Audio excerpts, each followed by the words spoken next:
வணக்கம் தோழர்களே. ஒரு மாதத்தில் 30 நாள் 31 நாள், ஆனால் நம்ம ரீசார்ஜ் பண்ணுறது மட்டும் 24 28 நாள். இது எந்த கணக்குப்படினே தெரில. இந்தியாவில் டெலிகாம் கம்பெனி கண்ட்ரோல் பண்ணுற ட்ராய் அறிவித்தபடி,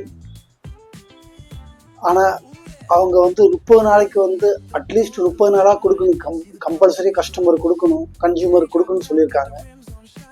ஆனால் ட்ராயோட ஆர்டரை யாரும் உபே பண்ணுறதில்ல. எந்த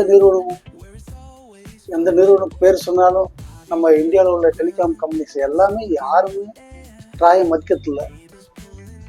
TRAI telecom regulatory authority of India அவங்களுடைய திட்டத்தை அவங்கெல்லாம் செயல்படுத்திட்டு இருக்காங்க. அவங்களுடைய ஆர்டரை அவங்க உபே பண்ணலன்னா இன்னும் புரியல. இது யார் தான் கேட்குறது? ஒவ்வொரு முறை ரீசார்ஜ் பண்ணுறப்ப மக்கள்கிட்ட பணத்தை பிடுங்குற மாதிரி பிடுங்குறாங்க. அவங்க பாக்கெட்லேருந்து தெரியாமல் எடுக்கிற மாதிரி எடுக்கிறாங்க. ஒரு வருஷத்துக்கு 12 ரீசார்ஜ்னா அதை குறைஞ்சபட்சம் 15 13 14 ஆக்கிடுறாங்க. இது எவ்வளோ பெரிய தவறான ஒரு இது.